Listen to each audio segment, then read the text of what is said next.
Brent crude oil prices are trading at $93 a barrel at the moment, which is up 65% in the last year. So are these really high oil prices starting to top out right now?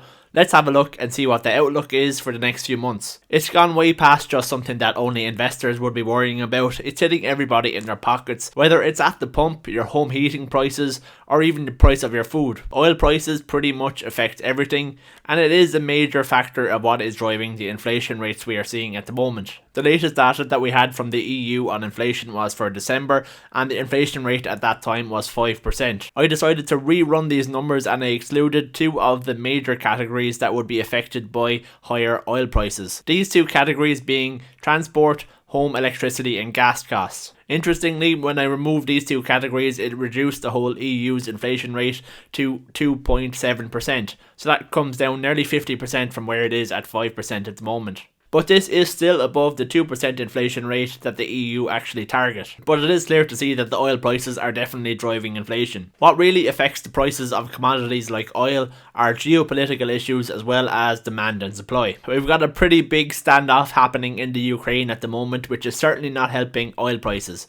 Definitely the threat of World War III is not going to help us. But besides geopolitical issues, we definitely have some basic demand and supply issues that are also driving the increase in the price. Let's take a look at some more data on this. Okay, so here we can see the global supply and demand for oil in terms of million barrels per day over the last few years. Basically, what we have seen since the middle of July 2020 is that demand has completely outstripped supply. The latest data that we have at the moment on this graph goes up to December 2021, and in that month the global demand was 101 million barrels per day. And the supply in the same month was an average of 98 million barrels a day. So if you multiply that out over the month, that is about 110 million barrels that was a shortage in December of 2021. And as I was saying, we have seen a shortage nearly every month since the middle of July 2020. As you can see here at the moment, demand at 101 million barrels per day is back up to pre-pandemic levels. So back in December 2019, we had the same amount of demand, 101 million barrels per day. Supply just really has not caught up at the same pace just yet. We can see the effect that this has had then on the Oecd Oil Inventories. So OECD countries have gone from the start of 2021 having 3 billion barrels of oil down to about 2.7 billion barrels of oil at the moment. So there is a pretty steep decline in inventories at the moment, with the supply not catching up. The major issue with trying to increase the supply of oil is that it is controlled in a large part by a cartel called OPEC+.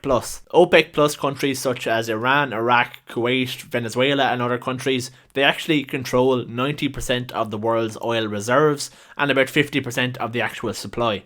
So not only do they control a lot of the supply, but some of the countries have also had some issues themselves. Under the Trump regime, a lot of sanctions were put on Iran, which really curtailed their supply. Another huge effect on supply was the pandemic. From about the end of 2014 onwards, you had a huge increase in the supply of oil coming from the likes of Canada and the US. This was through their shale oil fracking programs. This really flooded the market with oil, and we got prices between $40 and $60 pretty much for the last 7 years up until 2021. We really were blessed with these really low oil prices at the time with such a huge supply on the market. But when the pandemic happened and the demand completely dropped away, the price of oil started to fall, and the profitability and economics of actually the shale oil fracking didn't make any sense anymore in the US and Canada, so the production really scaled back. But what's encouraging to see at the moment is there is an increase in capital expenditure among many oil producers in the US and Canada. I think it's up about 13% of what I saw earlier on,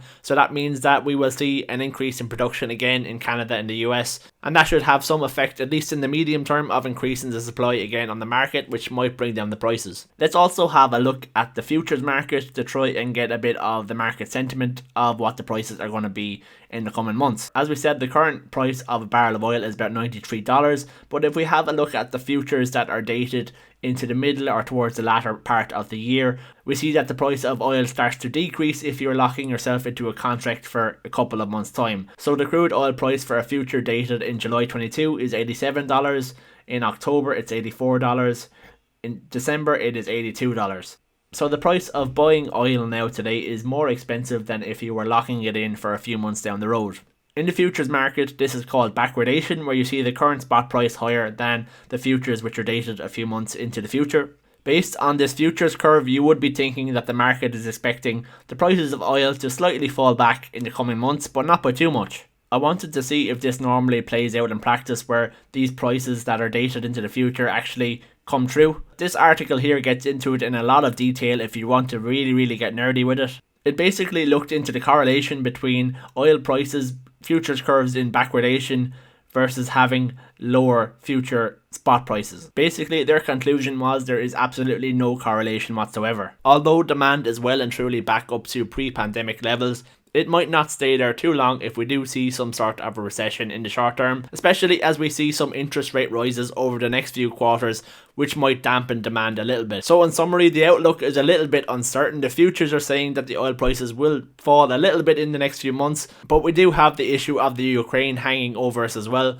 Some analysts are saying that we could see prices go as high as $120 in the very short term. Who knows what could happen. But hopefully over the next year we will see the supply come back and try and meet the demand levels that we are seeing at the moment. And hopefully the OPEC countries won't be dicks about it and hold back on their supply just to keep the price high. Because I don't know about you, but I don't think I can afford a car anymore the way the oil prices are starting to go. Anyway, that's pretty much it for today's video. Thanks very much for watching. I hope you enjoyed it.